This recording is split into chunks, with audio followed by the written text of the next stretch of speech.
بسم الله الرحمن الرحيم. الحمد لله رب العالمين، وبه نستعين على أمور الدنيا والدين، وصلى اللهم وسلم على سيدنا محمد وعلى آله وصحبه أجمعين. أسعد الله صباحكم ومساءكم ولياليكم أينما كنتم حيثما حللتم. والله سوماليد ميلة جوجتان بإلهي سبحانه وتعالى دكوان ما يلو عدي دبنبك الله كقاضو عدي دن لله وفي انت باهن الله ديقو انت بوقت الله بوكسيو انت دمتي الله ونحرستو والدينتين الله ونحرستا اننا الله نوغا دبا نحرستو دالكا دينتا دادكا iyo dowladnimadaba ilaahay subxaanahu wa ta'ala inoo badbaadiyo.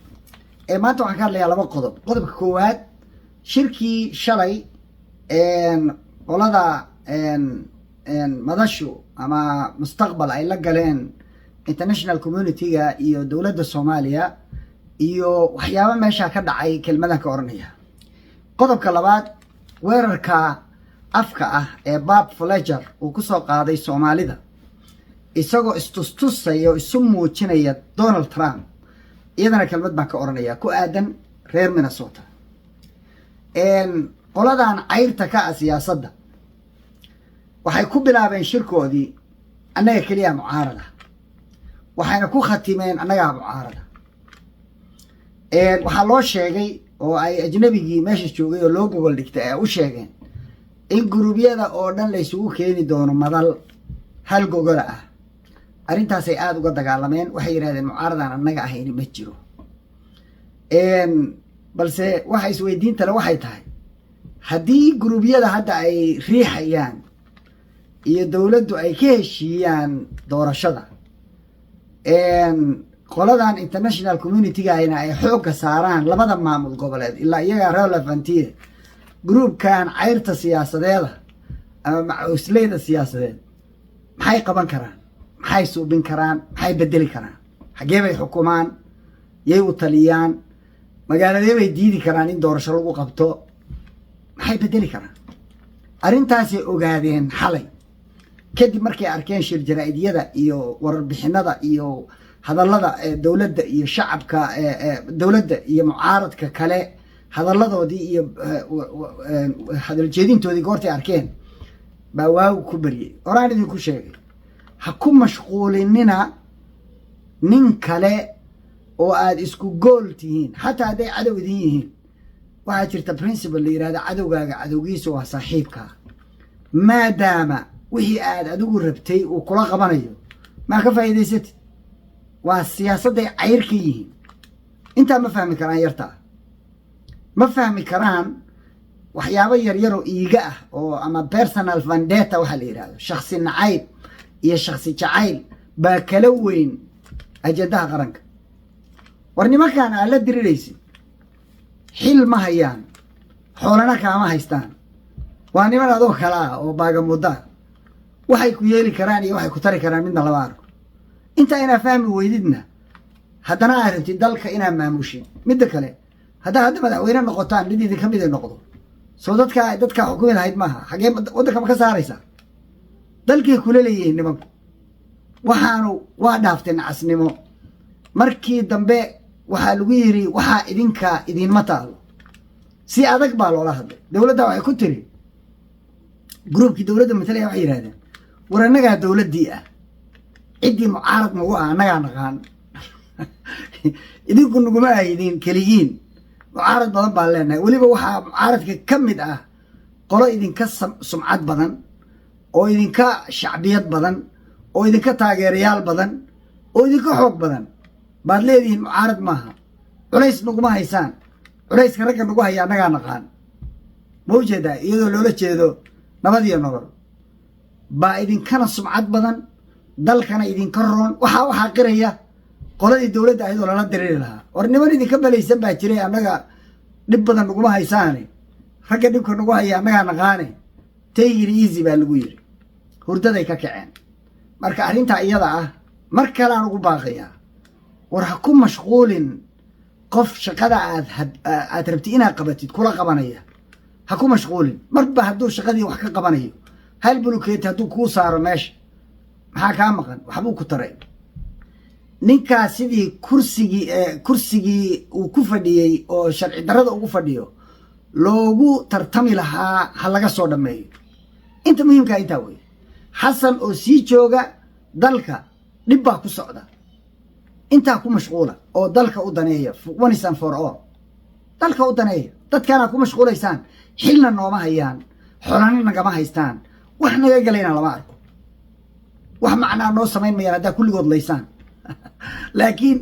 weli sidii bay arrintii u taagnaanaysa hadda iyagu meesha ka baxaan qadiyaddu weli sidii bay u taagan tahay oo ninkan kursigii in laga soo qaado tartankii uu ogolaado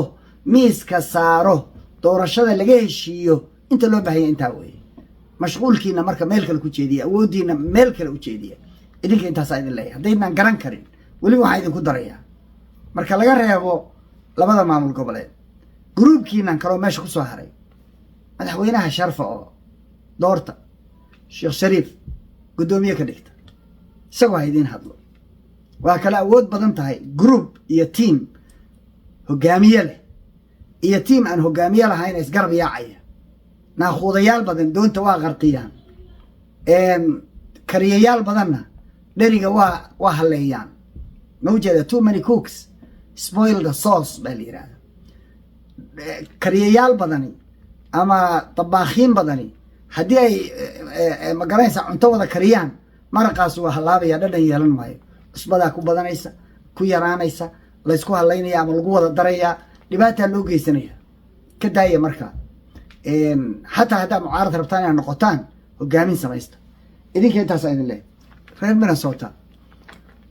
bob fletcher wuxuu istustusayaa isu muujinayaa surka u dheeraynayaa donald trump inuu shaqo u dhiibo wuxuu ka hadlayaa 300 oo caruur oo gaangisa jira buu yiri oo Soomaali ah ciyaalka uu sheegayo waa Mareykan bay ku dhasheen isaguna cid yahay noo sheego yuu yahay isagu ma Irish ba ma Ingiriis ba yuu yahay ma Swedish ba asalkiisu xagee ka yimid qabiilkiisa inuu sheego waa adab daro code baa la yiraahdaa hadallada dadka lagu segregate gareeyo waa generalization dadkoo dhan oo buraash la wada mariyo wasakh ah si dadkoo dhan ay awal bay Soomaalidu la tacaalaysay weerar iska joogta ah oo nacasnimo ah oo oday waashay oo kharaf ah oo leeyahay Donald Trump kaga imaanaya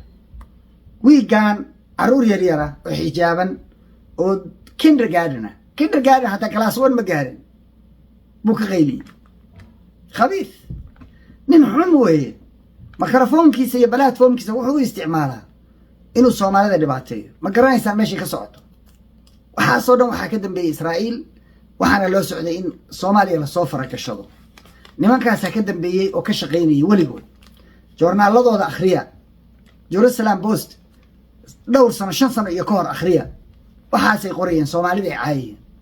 adduunka meel kasta waxa ka bilaabatay Soomaaliya wax laga sheego waxaan arkayay and by the way qadiyadaana Soomaalida waa khusaysaa Soomaaliya degan Ethiopiankii qaxayay oo lugeynayay magaalay qabsadeen Yaman ku taala oo ay 100,000 number gaari ku noqdeen markaasay degmo dhan qabsadeen hubbay gateen ciidan bay samaysteen iyagoo dhaaranaya oo la surkaan ka jareynaa Yamaniyiinta baa la soo geliyay waxa la yaab leh nin hadlayaan dhageysanaya oo ciidankiiba hadda baxaya oo Sanca ka baxaya oo nimanka waa la soo afjaraya wuxuu leeyahay xabuushta iyo Soomaalida hala tarxiilo Soomaali dagaalna kuma jirto maxaa ku soo daray waxa ku soo daray haddii aan Soomaali la soo qaadin miidiyaha ama ha ahaato Twitter ama ha ahaato social media nooc ahadaba meel la gaari maayo laakiin Soomaali haddii la soo qaado macnuu yeelanaya qofkii cadaan rabo hadda inuu soo caanbaxo siyaasi oo Mareykan jooga waa inuu Soomaalida caaya wax ka sheega ninkan Bob Fletcher wuxuu leeyahay anigu gaangis baan la dhilka 300 oo wiil haday yihiin oo taqaanid ma qabqabatido xiriirti 300 oo wiil aw 3 milyan oo kale oo cadaanka ah wada gaangiska oo Hell Angeles iyo magacyada boqolaalka magac leh aw kuwii kale joogi jiro qabaa'ilka kale ah aw Monki iyo Lawski aw kuwii African American ka ah way Soomaali oo target gareynaysa oo haddana u leedahay amna maaragtay indicting the entire community you did waa indaad garaysay community oo dhan baad dambiile ka dhigtay 300 oo wiil haday yihiin oo waliba iyagu islaynayay idinka aan wax idin geysanayn maxaa Soomaaliya u najaasaynaysaa midda kale waa wiilal Mareykan oo America ku dhashay yani dooda jilicsan niman yaho waxaa keenay Soomaaliya marar badan baan idin sheegay reer Minnesota lacagna waa haysataan cadadna waa haysataan dad wax bartay oo waxgal ahna waa haysataan haddayna isdifaacin waxaani way sii soconayaan mar dhowna gacantaa laysula tegaya inaad isdifaacdaan wey waa marka koowaad shirkada adag oo low firms ah hayrgaraysta lacagta waa bixin kartaan $10 oo laga ururiyo dhowrka suuq oo aa leedihiin baa ku filan ganacsatadoo $500 bixiyaa ku filan bas meel walba oo ay ka timaado rasaasi waa inay rasaasi ku dhacdaa macnaha hadal maagista markuu idinku soo tuuro waa inaa hadal dacwo ah dhab ku siisaan haddii 10 lowsuud lagu furi lahaa Donald Trump iyo croniskiisa qashinkiisa meelaha jooga Bob Fletcher iyo wax la mid idin lama hadleen kuwa hoose idinma soo adsaagsadeen banaanka la idinka mari lahaa marka waxay taagan tahay survival mode bay taagan tahay waa la idin kala qaybiyey xagga wadankii waxa la idin kala qaybiyey qabiilo si ay 10 nin idin xukumaan meesha hal nin idin xukumi lahaa 10 idin xukumaan dibadda kuwa jooga dadkana waa la hadlayaa odayaasha iyo haweenka isqaba guriyiina dhaqda single mother in la idinku caayo idinkoo Soomaali oo muslima ceeb weeye oo la yiraahdo aabba ma joogo guriga gabdhaho feminist ah oo waxay yihiin aan la aqoon iyo meel u socdaan oo la soo diray baa guriyihii duminaya kuwa nin raga oo aan adkaysan karin naag walba waa dhib miiran ninka ragga ay dulqaadkiisa lagu wada joogaa sababta dalqadaha loogu dhiibay waa isaga markuu carodaba hadduu dalqad tooro wuxuu ay ka dhamaadaan hadhowna uu kafeega fariisto oo fadhi kudir u fadhiyo Soomaaliya ka sheekeynaya isagoo failure gurigiisii u cidlaya awreerkaagi yaa xagee ku ogeyd yani waxa la sheegayo wax badan baa ka jireen waxa ka jirana hal xaliyo oo reerka hal dhaqdo oo gabaray ninka xunka oo kula jooga daa marar badan baan idin sheegay guriyaha xunka oo qashinka waa degantiina ka guura daga guriya fiican oo xaafado fiican daga caruurtiina xakameeya markuu qaatil noqdo dadilo inaad diyaarad saartid oo Soomaaliya ula carartid oo dambi kale aad sii gashido ilaahay dambi ka gashid la'ana Allahu man awa muhdithan nin dambiila qofkii kaalmeeyo qariyo oo difaaca ilaahay lacnadiisa ku dhacday buu yiri nabiga sallallahu alayhi wasallam aad malcuun noqotid waxa kaaga muhiimsan hadeer intuu yar yahay tarbiye oo edab u yahay oo dhaqanka bar oo ka dhexsaar oo markaa dareentid inuu dhaqdhaqaaqayo cunugaagu soo daahayo dad group oo khariban la socdo oo asxaabtiisa ogow aad aragtid ka bedel xaafada rar hatta hada guriga leedahay gad meel kale guri ka gado magaalo kale u guur asxaabta khariban waa laga fogaada la tusaaxib al-ashrar dugsiga hoosan ku qaad halla saaxiibin dadka sharka wada nabiga sallallahu alayhi wasallam wuxuu yiri mathalu al-jalis as-salih wa sayyi ka hamil al-miski wa nafikh al-kir qofka la fariisanaya saaxiibka aad ka dhiganaysid haduu yahay qof fiican iyo haduu yahay qof xun labadaba ku saameynaya qofka wuxuu yiri tusaalahoodi waxa weeye mid cuduraadka gada iyo barfuunada iyo mid birta tuma oo dab afuufa kan xadaadka oo birta tuma dharku ka gubaya marka waxa la doonayaa in sida la isu dhaamo xaamil miski ama waad ka gadanaysaa ama waa caraf ba keenaysaa ama mid firiyo ba ku siinaya kan kale ama maradu ka gubay ama qurun baadan la joogi karin sida la isu dhaamo hadalka kooban inahaasaan oranayo billahi tawfiiq assalamu alaykum wa rahmatullahi wa barakatuh